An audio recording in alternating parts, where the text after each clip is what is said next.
Welcome to another episode of Energy Atlas from Bridge TV. This is a podcast where we explore smart energy solutions for a changing world. My name is Rasul and I'm your host. And today we are focusing on technology that's quietly transforming how we heat buildings and generate power at the same time. It's called cogeneration, also known as combined heat and power, or CHP. This method could be one of the most practical ways to cut fuel use, lower costs, and reduce carbon emissions. It's especially valuable in colder regions where the heating demand is high.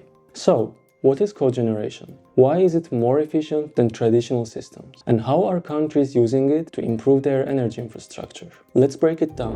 In a typical power plant, we burn fuel like natural gas or diesel to produce electricity. But most of the energy from that fuel, about 2/3, is wasted as heat. Cogeneration turns waste into a resource. It captures the heat and uses it to warm water or building. That way, we get both electricity and heat from the same fuel source. This makes cogeneration systems much more efficient. They are especially useful in places with long, cold winters, such as Northern Europe and parts of Asia. Countries like China are already using CHP in central heating systems to lower emissions and improve fuel use. There are several types of CHP systems. Steam or gas turbines are ideal for large buildings or industrial sites. Diesel engines are quick to install and work well when electricity demand is high. There are also smaller systems called micro-cogeneration. These are used in homes, hospitals, and schools. They are designed to meet both local heating and electricity needs efficiently. CHP systems can run on fossil fuels, but they also work with renewable energy sources like biomass. Some systems combine CHP with solar panels or heat pumps for even better performance.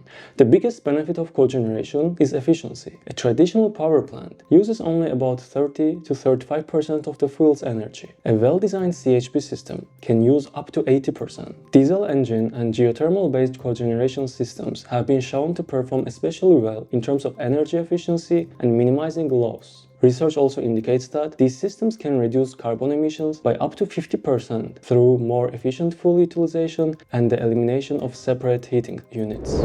So, let's look at where CHP is already making a difference. In northern China, large turbine-based cogeneration plants provide both electricity and heating for homes and businesses. Li and colleagues studied ways to improve these systems by reducing waste heat and preventing freezing in cold weather. Their improved design reduced heating energy use by nearly 48%. In Europe and North America, CHP systems are widely used in hospitals, apartment buildings, and universities. Research found that internal combustion engines are still the most cost-effective option for small buildings. However, newer technologies like fuel cells and microturbines are gaining popularity as well. Cogeneration does not have to rely on fossil fuels. It can work with clean energy too.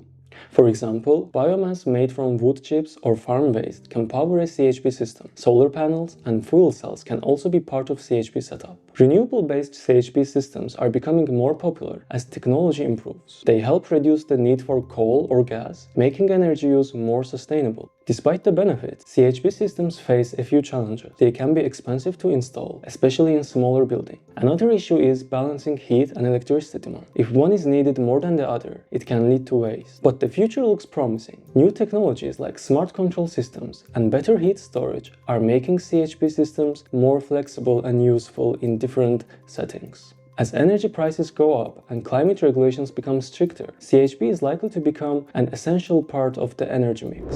So, cogeneration is a smart way to use our energy more effectively. By producing both electricity and heat from a single fuel source, it helps reduce waste, lower emissions, and cut costs. This technology is already proving itself in real-world settings, from China's urban centers to European hospitals and American homes. Whether it runs on gas, diesel, biomass, or solar, CHP offers a cleaner and more efficient future for all of us. Thanks for joining me on Powering Efficiency. I am Rasul, and I will be back soon with more ideas and insights that shape how we use energy in smarter ways. Until then, stay informed, stay efficient, and stay empowered.